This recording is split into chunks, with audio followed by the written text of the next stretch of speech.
Section 1. Alertness. What should you do before making a U-turn? Look over your shoulder for a final check. What should you do as you approach this bridge? And it's an oncoming vehicle's in middle of road sign, and above it a red triangle with a hump bridge. And the answer is slow down. In which of these situations should you avoid overtaking? Approaching a dip in the road. What does this curved arrow on the road mean? And this is an arrow to the right of the white centre line, and it means that overtaking traffic should move back to the left. Your mobile phone rings while you're travelling. What should you do? Ignore it. Why are these yellow lines painted across the road? Now, these are just horizontal lines parallel to the left carriageway line. Horizontal yellow lines across the road. And they are there to make you aware of your speed. What should you do when you're approaching traffic lights that have been on green for some time? Be ready to stop. What should you do before stopping? Use the mirrors. You're following a large vehicle. Why should you stay a safe distance behind it? You'll allow the driver to see you in their mirrors. When you see a hazard ahead, you should use the mirrors. Why is this? To assess how your actions will affect following traffic. You're waiting to turn right at the end of a road. Your view is obstructed by parked vehicles. What should you do? Stop and then move forward slowly and carefully for a clear view. What may happen if you hang objects from your interior mirror? Your view could be obstructed. You're on a long motorway journey. What should you do if you start to feel sleepy? Leave the motorway and stop in a safe place. Why should you switch your lights on when it first starts to get dark? So others can see you more easily. You're driving on a wet road. You have to stop your vehicle in an emergency. What should you do? Keep both hands on the steering wheel. When may you use a handheld mobile phone in your car? When suitably parked. What's most likely to distract you while you're driving? Using a mobile phone. What should you do when moving off from behind a parked car? Check both interior and exterior mirrors. You're travelling along this narrow country road. How should you pass the cyclist? And the photograph is a very simple photograph of a road with a cyclist. Leave them plenty of room as you pass. Your vehicle is fitted with a handheld telephone. What should you do to use the phone? Find a safe place to stop. You lose your way on a busy road. What's the best action to take? Turn into a side road, stop and check a map. When do windscreen pillars cause a serious obstruction to your view? When you're approaching bends and junctions. You can't see clearly behind when reversing. What should you do? Ask someone to guide you. What does the term blind spot mean? An area not visible to the driver. What's likely to happen if you use a hands-free phone while you're driving? It will divert your attention. You're turning right onto a dual carriageway. What should you do before emerging? Check that the central reservation is wide enough for your vehicle. You're waiting to emerge from a junction. The windscreen pillar is restricting your view. What should you be particularly aware of? And the answer is motorcyclists. How should you use a satellite navigation system so that it doesn't distract you when you're driving? Stop in a safe place before programming the system. Case study practice 1. Alertness. You have a 2-hour drive to make on a motorway. You have a cold and your nose is slightly blocked. You take an off-the-shelf cold remedy to help reduce the symptoms. It's a cold and dull day and the car heater is on. You also turn on your dipped headlights. An hour into the boring journey, you begin to feel drowsy. What information should you check on the medication? Information about the medicine causing drowsiness. Why should you be using lights in daylight? To maximize your visibility to others. How does this journey affect you? You become drowsy. What should you do about your condition? Stop in a service area, drink a caffeinated drink, and then rest. How could you help yourself stay alert in the short term? Open the window. And thus ends that section on alertness. Section 2. Attitude. At a pelican crossing, what must you do when the amber light is flashing? Give way to pedestrians already on the crossing. Why should you never wave people across at pedestrian crossings? Another vehicle may be coming. What does tailgating mean? Following another vehicle too closely. Why is it unwise to follow this vehicle too closely? It's a large truck quite close to you. Your view ahead will be reduced. What's the minimum time gap you should leave when following a vehicle on a wet road? 4 seconds. A long, heavily laden lorry is taking a long time to overtake you. What should you do? Slow down. Which vehicle will use a blue flashing beacon? Bomb disposal. You're being followed by an ambulance showing flashing blue lights. What should you do? Pull over as soon as it's safe to do so. What type of emergency vehicle is fitted with a green flashing beacon? A doctor's car. Who should obey diamond-shaped traffic signs?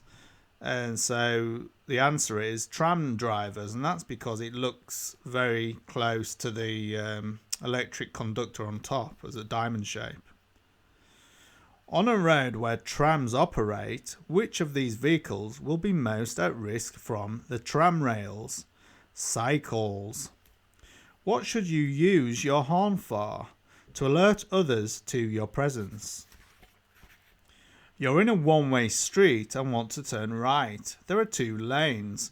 Where should you position your vehicle? In the right-hand lane. You wish to turn right ahead. Why should you take up the correct position in good time? To help other road users know what you intend to do. At which type of crossing are cyclists allowed to ride across with pedestrians? 2 can, and I think of it as 2 can cross. You're driving at the legal speed limit. A vehicle comes up quickly behind you, flashing its headlights. What should you do? Allow the vehicle to overtake. When should you flash your headlights at other road users? When letting them know that you're there. You're approaching an unmarked crossroads. How should you deal with this type of junction? Slow down and look both ways. The conditions are good and dry. When should you use the 2-second rule? When checking your gap from the vehicle in front. At a puffin crossing, which colour follows the green signal? Steady amber. You're in a line of traffic. The driver behind you is following very closely. What action should you take? Slow down, gradually increasing the gap between you and the vehicle in front. You're driving on a clear night. There's a steady stream of oncoming traffic. The national speed limit applies. Which lights should you use? Dipped headlights.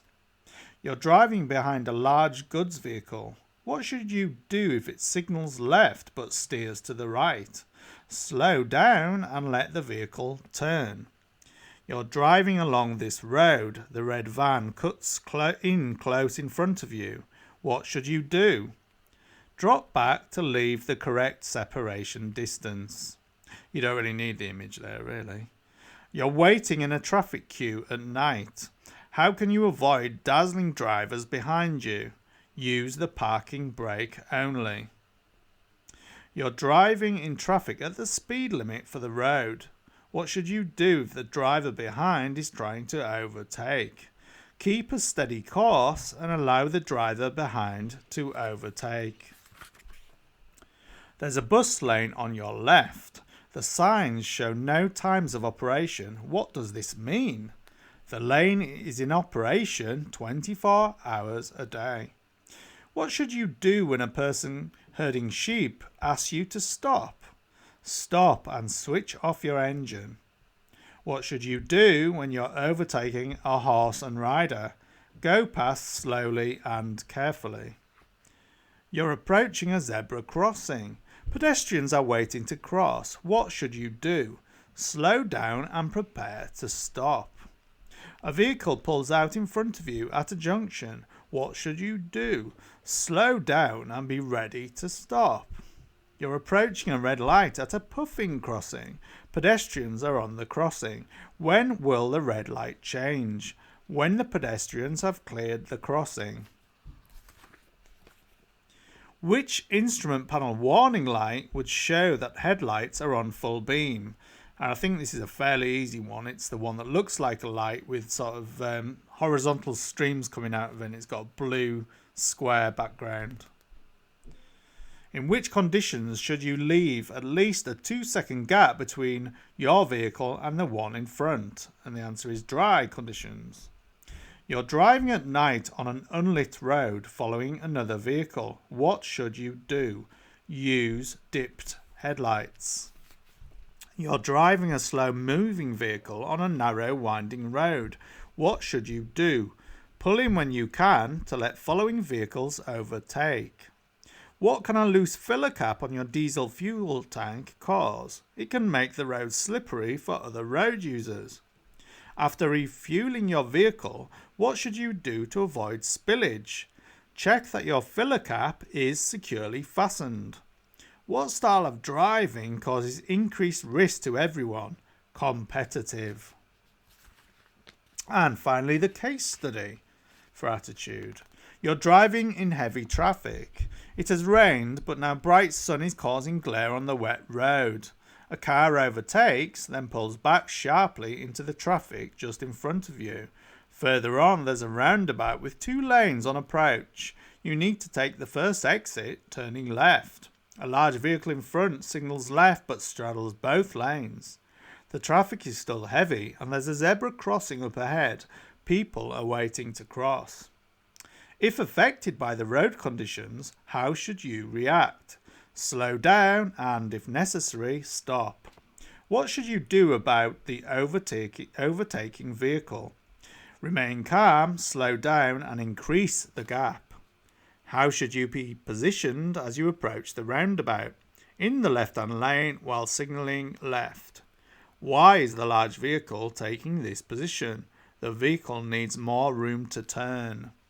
What should you do at the zebra crossing? Stop and wait for the pedestrians to cross. And that ends the section on attitude. Section 3. Safety and your vehicle. What's badly affected if the tyres are underinflated? Braking. When mustn't you sound your vehicle's horn? Between 11:30 p.m. and 7 a.m. in a built-up area. What makes the vehicle in the picture environmentally friendly? And it's a tram. It's obviously a tram. It's powered by electricity. Why have red routes been introduced in major cities? To help the traffic flow. What's the purpose of road humps, chicanes and narrowings? To reduce traffic speed.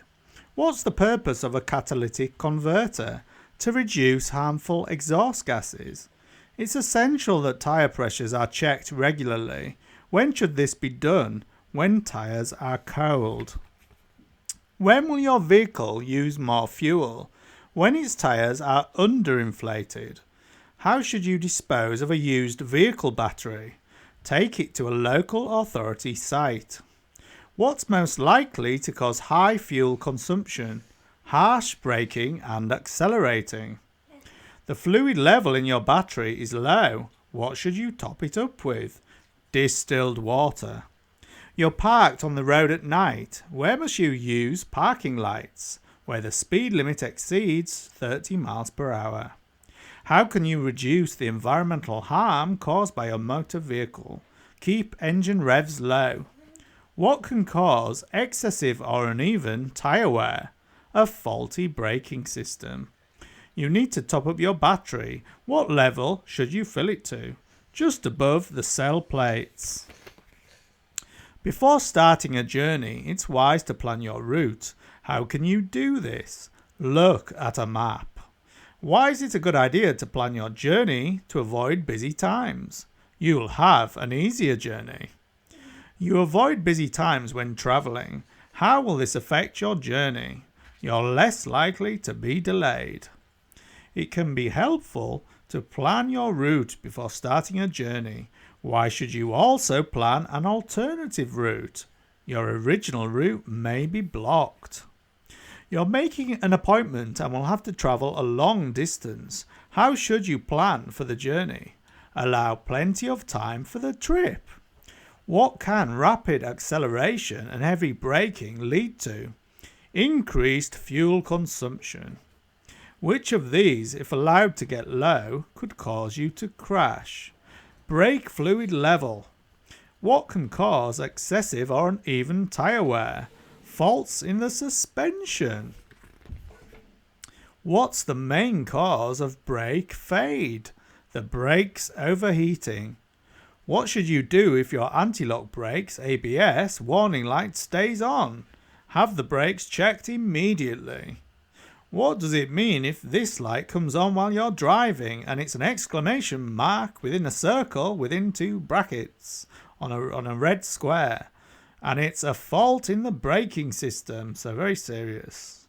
It's important to wear suitable shoes when you're driving. Why is this? To maintain control of the pedals. What will reduce the risk of neck injury resulting from a collision? A properly adjusted head restraint. You're testing your suspension. You notice that your vehicle keeps bouncing when you press down on the front wing. What does this mean? Worn shock absorbers. How will a roof rack affect your car's performance? Fuel consumption will increase. Which of these makes your tyres illegal? They have a large, deep cut in the side wall. What's the legal minimum depth of tread for car tyres? 1.6 millimeters. You're carrying 2 13-year-old children and their parents in your car. Who's responsible for seeing that the children wear seatbelts? You, the driver. How can drivers help the environment? By accelerating gently. How can you avoid wasting fuel? By having your vehicle serviced regularly. What could you do to reduce the volume of traffic on the roads? Walk or cycle on short journeys. What's most likely to waste fuel? Underinflated tyres. What does the law require you to keep in good condition? Seat belts. Up to how much more fuel will you use by driving at 70 miles per hour compared with driving at 50 miles per hour? 30%. When you use the brakes, your vehicle pulls to one side. What should you do? Have the brakes checked as soon as possible. What will happen if your car's wheels are unbalanced? The steering will vibrate. Turning the steering wheel while stationary can cause damage to which part of your car? Tyres. You have to leave valuables in your car. What's the safest thing to do? Lock them out of sight. Which of the following may help to deter a thief from stealing your car? Etching the registration number on the windows. Which of the following shouldn't be kept in your vehicle? The vehicle registration document. What should you do when leaving your vehicle parked and unattended? Lock it and remove the key. What will improve fuel consumption? Reducing your speed. You service your own vehicle. How should you get rid of the old engine oil? Take it to a local authority site. Why do MOT tests include a strict exhaust emission test? To help protect the environment against pollution. How can you reduce the damage your vehicle causes to the environment? Anticipate well ahead. What will be the result of having your vehicle properly serviced? Better fuel economy. You enter a road where there are road humps. What should you do? Maintain a reduced speed throughout. When should you especially check the engine oil level? Before a long journey. You are having difficulty finding a parking space in a busy town. You can see there's a space on the zigzag lines of a zebra crossing. Can you park there? No, not under any circumstances. What should you do when you leave your car unattended for a few minutes? Lock it and remove the key. When leaving your vehicle, where should you try to park? In a secure car park. Where would parking your vehicle cause an obstruction? In front of a property entrance. What's the most important reason for having a properly adjusted head restraint? To help you avoid neck injury. What causes the most damage to the environment? Making a lot of short journeys. What can people who live or work in towns and cities do to help reduce urban pollution levels? Walk or cycle. How can you reduce the chances of your car being broken into when leaving it unattended? Take all valuables with you. How can you help to prevent your car radio being stolen? Install a security coded radio. How can you lessen the risk of your vehicle being broken into at night? Leave it in a well-lit area. Which of these will help you to keep your car secure? Vehicle watch scheme. On a vehicle, where would you find a catalytic converter? On the exhaust system. What can driving smoothly achieve? Reduction in fuel consumption by about 15%. Which driving technique can help you save fuel? Missing out some gears. How can driving in an eco-safe manner help protect the environment? By reducing exhaust emissions. What does eco-safe driving achieve? Improved road safety. You're checking your trailer tyres. What's the legal minimum tread depth over the central 3/4 of its breadth? 1.6 millimeters. Fuel consumption at its highest when you're doing what? Accelerating. When it's acceptable for a passenger to travel in a car without wearing a seatbelt. When is it acceptable? When they're exempt for medical reasons. You're driving a friend's children home from school. They're both under 14 years old. Who's responsible for making sure they wear a seatbelt or approved child restraint where required? You, the driver.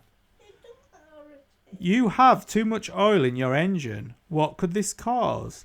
Oil leaks. You're carrying a 5-year-old child in the back seat of your car. They're under 1.35 meters, that's 4 feet 5 inches, tall. A correct child restraint isn't available. How should you seat them? Using an adult seat belt. You're carrying an 11-year-old child in the back seat of your car. They're under 1.35 meters, 4 feet 5 inches tall. What must you make sure of? That a suitable child restraint is available. You're parked at the side of the road. You'll be waiting some time for a passenger. What should you do? Switch off the engine. You want to put a rear-facing baby seat on the front passenger seat, which is protected by a frontal airbag. What must you do before setting off? Deactivate the airbag. You're leaving your vehicle parked on a road and unattended. When may you leave the engine running? Never if you're away from the vehicle. Now the case study. You drive through the city centre, choosing to travel outside the rush hour. In the city, there are double red lines along the roadside. Later, you reach a major junction. The traffic lights aren't working, but there are very few vehicles on the road. At work, you have to park on the roadside. When parking, your steering feels a little heavy. You pick up your laptop to take to work and lock the car. You leave your camera on the back seat. What effect could your choice of travel time have on your journey? Reduced travel time. What do the red lines mean? No stopping at any time. What should you do at the traffic lights? Proceed with care as with an unmarked junction. What could be affecting your steering? Tyres that are underinflated. What should you do with your camera? Lock it away securely out of sight. Section 4. Safety margins. By how much can stopping distances increase in icy conditions? 10 times. In windy conditions, which activity requires extra care? Passing pedal cyclists. When approaching a right-hand bend, you should keep well to the left. Why is this? To improve your view of the road. You've just gone through deep water. What should you do to make sure your brakes are working properly? Go slowly while gently applying the brakes. In very hot weather, the road surface can become soft. What will this affect? The tyre grip. Where are you most likely to be affected by side winds? On an open stretch of road. In good conditions, what's the typical stopping distance at 70 miles per hour? 96 meters, which is 315 feet. What's the shortest overall stopping distance on a dry road at 60 miles per hour? 73 meters, 240 feet. You're following a vehicle at a safe distance on a wet road.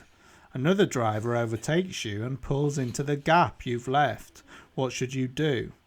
Drop back to regain a safe distance. You're travelling at 50 miles per hour on a good dry road. What's your typical overall stopping distance? 53 meters, 175 feet. You're on a good dry road surface. Your brakes and tyres are good. What's the typical overall stopping distance at 40 miles per hour? 36 meters, 118 feet. What should you do when overtaking a motorcyclist in strong winds? Pass wide. Overall stopping distance is made up of thinking distance and braking distance. You're on a good dry road surface with good brakes and tyres. What's the typical braking distance from 50 miles per hour? 38 meters or 125 feet.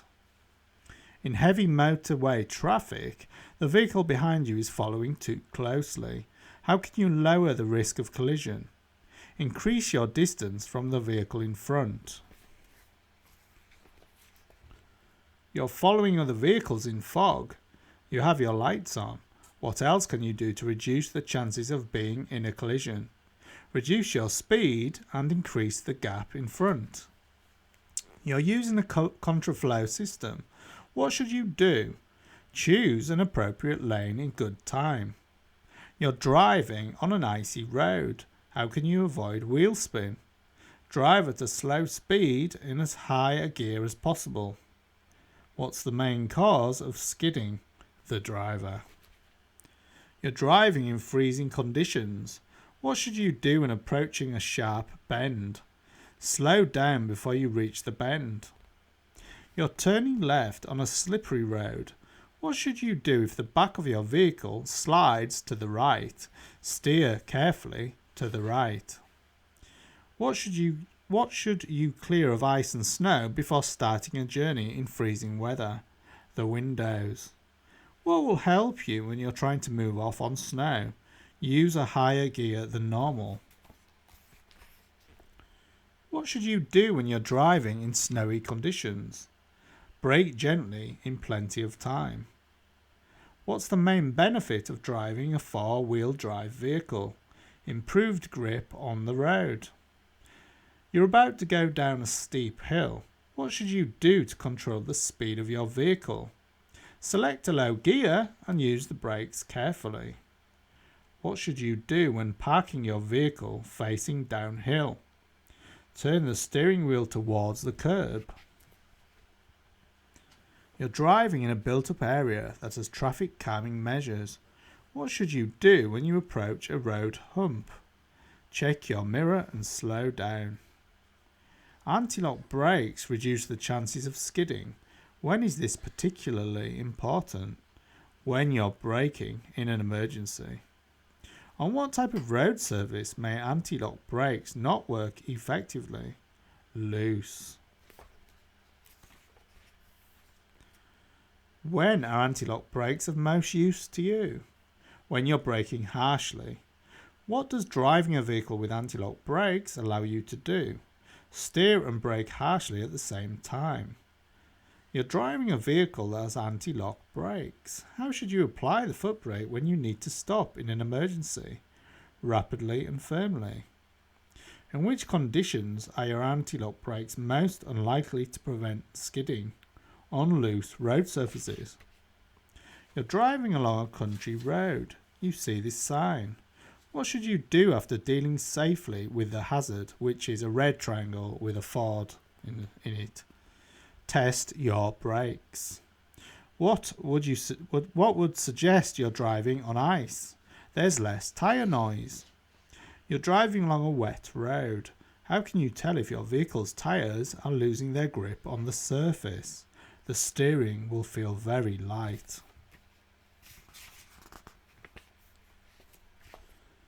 In which conditions will your overall stopping distance increase? In the rain. You're driving on an open road in dry weather. What should the distance be between you and the vehicle in front? A 2-second time gap. How can you use your vehicle's engine as a brake? By changing to a lower gear. When are anti-lock brakes ABS most effective? When you brake promptly and firmly until you've stopped. When will anti-lock brakes take effect? When the wheels are about to lock. You're driving on a wet motorway with surface spray. What lights should you use? Dipped headlights. What can result when you travel for long distances in neutral, known as coasting? Reduction in control. What should you do when driving in fog? Allow more time for your journey. Now, the case study in safety margins.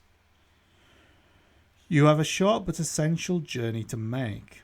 It's early morning and the roads are icy in places. It's very cold and snow is falling.